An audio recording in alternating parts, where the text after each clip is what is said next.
अभिवादन स्वीकार कीजिए दोस्तों नासिर का। एक छोटी सी कहानी आपके लिए लेकर के आया हूँ। कहानी क्या, ये जो कुछ भी है वो सच्चाई है, इससे मुंह मत मोड़िएगा। मैं जानता हूँ कुछ लोगों को इससे बुरा भी लग सकता है और कुछ लोग इसको नेगेटिव वे में भी ले सकते हैं, लेकिन जो है वो सच है। अभी इस बात को सुनने के बाद भले आप लोग इस बात को न माने, लेकिन अकेले में इसको सोचिएगा कि क्या ये सच है। एक बार एक सेठ ने एक शोरूम खोला और एक बुजुर्ग को इनॉग्रेशन के लिए बुलाया। उद्घाटन के बाद जैसा कि होता है कि शोरूम के मालिक ने उन बुजुर्ग की बड़ी इज्जत की। बड़ी इज्जत अफजाई करने के बाद उनको बताया कि देखिए, यहाँ पे 21,000 चीज़ें हैं इस शोरूम में बेचने के लिए। इसमें से आपको जो भी चाहिए, जितनी चाहिए आप ले लीजिए। बुजुर्ग हंसे और बोले कि इनमें से एक भी चीज़ मुझे जीने के लिए ज़रूरी नहीं लगती। मुझे तो इस बात का ताज्जुब होता है, आश्चर्य होता है कि इंसान इन सभी गैर ज़रूरी चीज़ों का इस्तेमाल करता कहाँ है। अब देखिए, एयर फ्रेशनर के बिना किसकी सांस रुक गई? फेस वॉश का इस्तेमाल नहीं किया तो कौन काला हो गया? होम थिएटर लाकर कितने लोग कलाकार बन गए? कंडीशनर से किसके बाल मुलायम और काले हुए हैं? अरे, जो डाइनिंग टेबल यूज़ करते हैं, क्या उनके घुटने नहीं दुखते? थोड़ा दिमाग पर जोर डालकर याद कीजिए कि हैंड वॉश के बिना आपके किस दादा के पेट में कीड़े हो गए थे।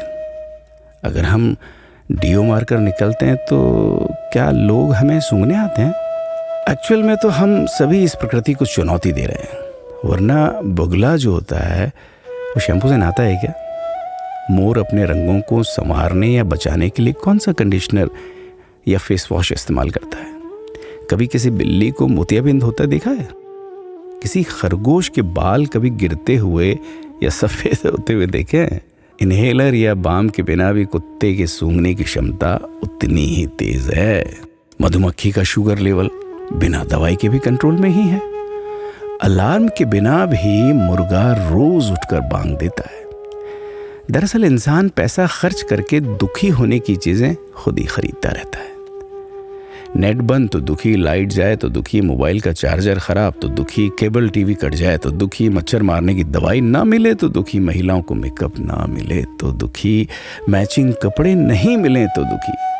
आजकल इंसान 10 मिनट में 20 तरह से दुखी और परेशान रहता है। बाकी तो गुड़ की रोटी या प्याज रोटी खाकर हाथों का तकिया बनाकर पीपल के नीचे जो आराम से सो जाता है, उसे दुखी करने के लिए तो फरिश्तों को नीचे आना पड़ता है। ये सब देखा देखी का खेल है। सच तो यह है कि सुखी रहने के लिए बहुत कम खर्चा होता है, लेकिन दूसरों को दिखाने में कि मैं कितना सुखी हूं, इसी में बहुत ज्यादा खर्चा होता है।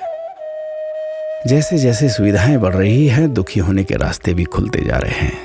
अगर आपको ये सब सच लगता है तो लोगों को जागृत कीजिए और फिजूल खर्च से बचाइए। दोस्तों, खुद सुखी होने के लिए खर्च कीजिए, दूसरों को दिखाने के लिए नहीं। हाँ, लेकिन अपना ख्याल रखिएगा।